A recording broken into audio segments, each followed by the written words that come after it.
Hello friends, मैं आपका दोस्त सोमदत्त मिश्रा स्वागत करता हूं आपके अपने चैनल एसडीओ मोटिवेशन में। जैसा कि आप सभी को मालूम है, इस चैनल पर मैं आपको मोटिवेशन के कुछ वीडियो बनाता रहता हूं, पर मैंने सोचा ये आपके लिए काफ़ी नहीं होगा, इसलिए मैं लेकर आया हूं आपके लिए केमिस्ट्री के कुछ चैप्टर्स। जैसे आज मैं सॉलिड स्टेट के बारे में बात करूँगा।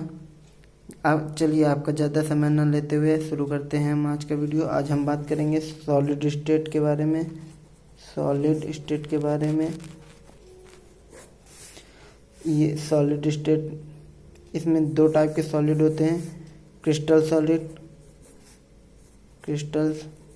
Solid and amorphous solid.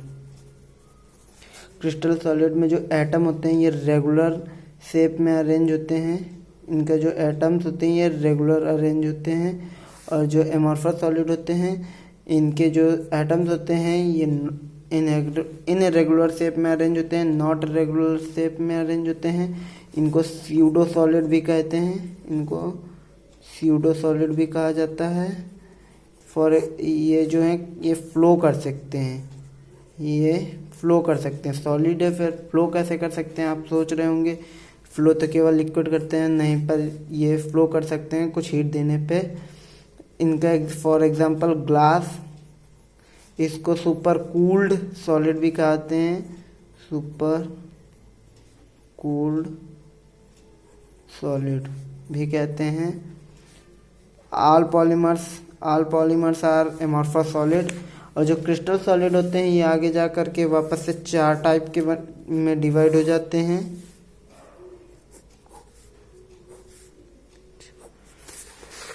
Ionic solid and molecular solid and network solid. उसके बाद ये आता है मेटालिक सॉलिड। ठीक, अब इसके बाद आयनिक सॉलिड जो होता है इसमें वंडरवॉल फोर्सेस लगते हैं, इलेक्ट्रोस्टैटिक फोर्सेस लगते हैं। आयनिक बॉन्ड में आयनिक सॉलिड में इलेक्ट्रोस्टैटिक फोर्सेस लगते हैं। एंड मॉलिकुलर सॉलिड में वंडरवॉल फोर्सेस लगते हैं। और नेटवर्क सॉलिड में कोवेलेंट बॉन्ड बनाते हैं।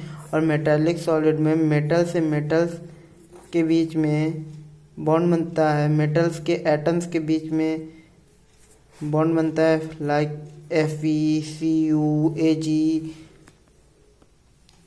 अब हम लोग difference between crystalline solid and amorphous solid करेंगे।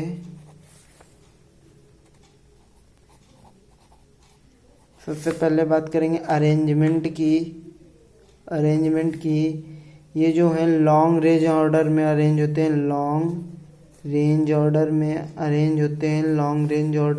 होते हैं, amorphous solid short range order में अरेंज होते हैं।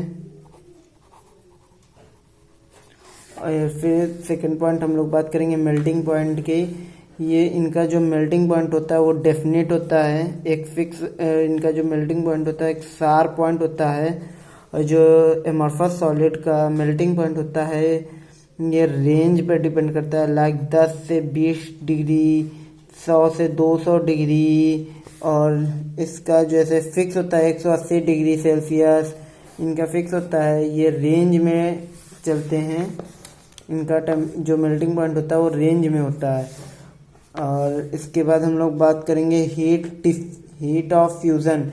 इनका जो हीट ऑफ फ्यूज़न होता है वो भी डेफिनेट होता है। और एमॉर्फस सॉलिड का हीट ऑफ फ्यूज़न भी इनडेफिनेट ही होता है। और इसके बाद अगली बात करेंगे हम लोग कंप्रेसिबिलिटी की। ये जो क्रिस्टलीन सॉलिड होते हैं ये रिजिड होते हैं, ये इनकम्प्रेसिबल होते हैं, इनको कंप्रेस नहीं किया जा सकता है। बट एमॉर्फस सॉलिड को कंप्रेस किया जाता है सम एक्सटेंट, थोड़ा सा प्रेशर अगर हम लगाएंगे तो इनको कंप्रेस किया जा सकता है। उसके बाद अगर हम लोग क्रिस्टलाइन सॉलिड को काटते हैं तो इनका जो काटने के बाद प्लेन आता है वो स्मूथ प्लेन होता है, बल्कि जब अगर हम एमॉर्फस सॉलिड को काटते हैं तो इनका प्लेन रफ सरफेस आता है। फॉर एग्जांपल अगर हम लोग किसी कांच को काटेंगे तो उसका जो ऊपर का सरफेस होता है वो खुरदरा खुरदरा होता है, और इसमें हम लोग सोडियम को काटते हैं तो काफ़ी हद तक चिकना ही मिलता है। और ये जो क्रिस्टलाइन सॉलिड होते हैं ये आइसोट्रॉपिक होते हैं, आइसोट्रॉपिक होते हैं। और ये सॉरी एनआइसोट्रॉपिक होते हैं। Crystalline solid and amorphous solid isotropic होते हैं। और इनकी जो ये क्रिस्टलाइन सॉलिड सिमेट्रिक होते हैं, ये इनमें सिमेट्री होती है, but amorphous solid they do not possess symmetry. And इनमें इंटरफेशियल एंगल्स भी होता है, दे possess इंटरफेशियल एंगल्स, इनमें इंटरफेशियल एंगल नहीं होता है। इसके बाद जो हम लोग टाइप्स ऑफ क्रिस्टलाइन सॉलिड में की बात कर रहे थे, पहला मॉलिकुलर सॉलिड, मॉलिकुलर, दूसरा आयनिक, आयनिक, तीसरा मेटेलिक, मेटेलिक, एंड चौथा नेटवर्क सॉलिड। ये जो मॉलिकुलर सॉलिड होता है ये आगे जाकर के वापस 3 पार्ट में डिवाइड होता है, polar, non polar and hydrogen. Polar में डिस्पर्जन एंड लंडन फोर्सेस, और लंडन फोर्सेस लगते हैं। For example CCl4, H2, I2, CO2, ये जो होते हैं बहुत सॉफ्ट होते हैं, ये इंसुलेटर की तरह कार्य करते हैं। इनका मेल्टिंग पॉइंट बहुत ही कम होता है, वेरी लो होता है। और अगला बात करेंगे हम लोग, ये नॉन पोलर की बात कर रहे थे, हैं? अगर मैंने गलती से पोलर बोल दिया हो तो बता रहा हूँ। अगला पॉइंट आता है polar, polar molecular solid. Polar molecular solid में डाइपोल डाइपोल इंटरेक्शन होता है, डाइपोल डाइपोल इंटरेक्शन होता है। और एग्जांपल के लिए HCl, SO2, ये भी सॉफ्ट होते हैं, ये भी इंसुलेटर के तरीके ही काम करते हैं। इनका मेल्टिंग पॉइंट लो होता है। अगला पॉइंट करेंगे hydrogen bond, hydrogen bond, hydrogen bond, hydrogen bonding के लिए इनमें हाइड्रोजन बॉन्ड मॉलिकुलर सॉलिड में हाइड्रोजन बॉन्डिंग होती है। For example H2O, ice, ice ये जो होती है हार्ड होती है काम, लेकिन ये भी इंसुलेटर के तरीके ही करती है। इनका भी मेल्टिंग पॉइंट लो होता है, बट पोलर से ज़्यादा होता है, और पोलर का मेल्टिंग पॉइंट नॉन पोलर से ज़्यादा होता है। इसके बाद हम लोग बात करेंगे आयनिक की, आयनिक बात करेंगे हम लोग आयनिक सॉलिड की। आयनिक सॉलिड, इनमें इलेक्ट्रोस्टैटिक फोर्स लगता है, फिजिक्स में आपने पढ़ा होगा इलेक्ट्रोस्टैटिक फोर्स लगता है। हम लोग रिवीजन कर रहे हैं बहुत ही फास्ट, अगर इनकी डिटेल में पढ़ना है तो आप बुक से पढ़ सकते हैं। इलेक्ट्रोस्टैटिक फोर्स लगता है या कोलॉम्ब फोर्स लगता है, कह सकते हैं हम लोग कोलॉम्बिक फोर्स।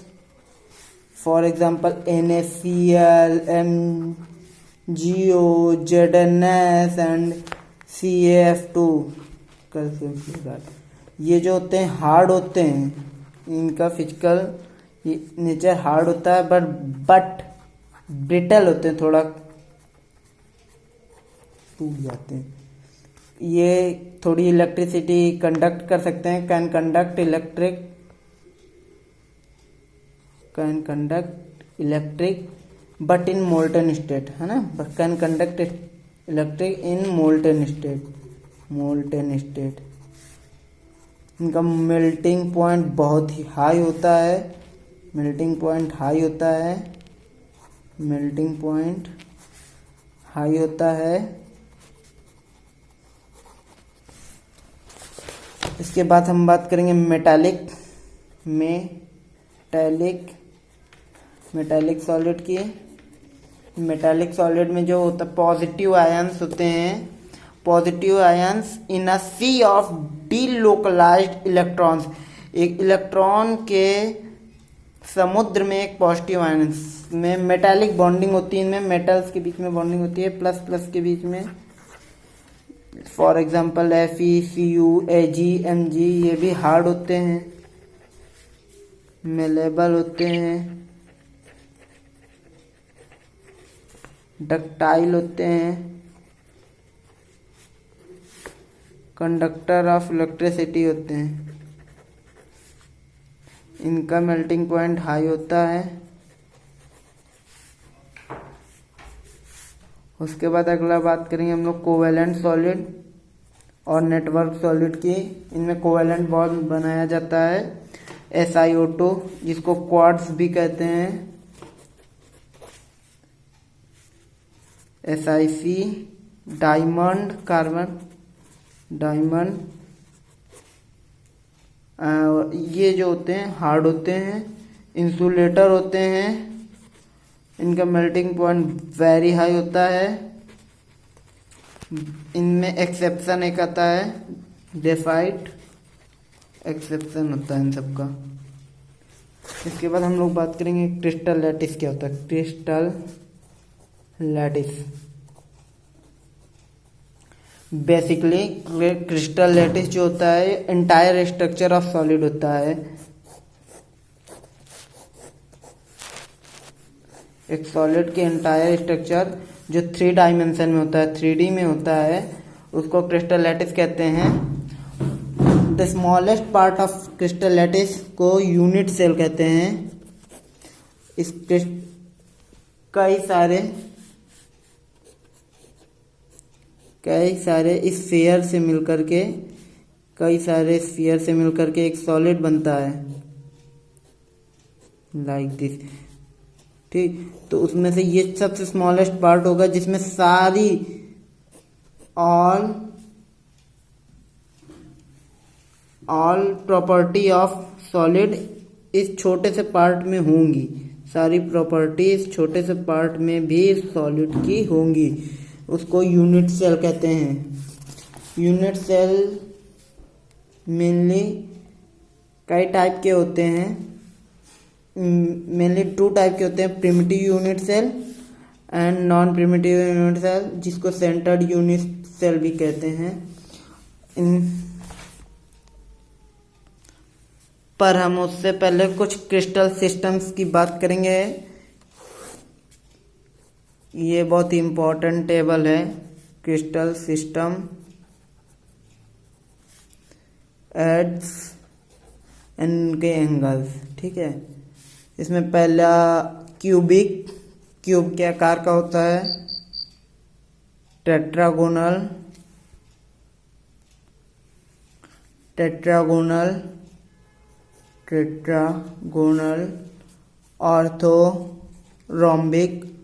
ऑर्थोरोम्बिक,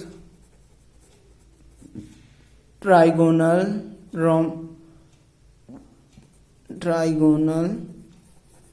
जिसको रोम्बोहेड्रल कहते हैं, रोम्बोहेड्रल। उसके बाद आता है हेक्सागोनल। उसके बाद मोनोक्लिनिक,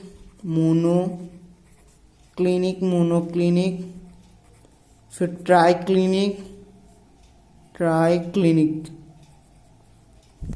इनकी जो साइड्स होती हैं क्यूबिक की ABC तीनों बराबर होती हैं, तीनों एंगल भी बराबर होते हैं, अल्फा बीटा गामा, और तीनों एंगल 90 डिग्री होते हैं।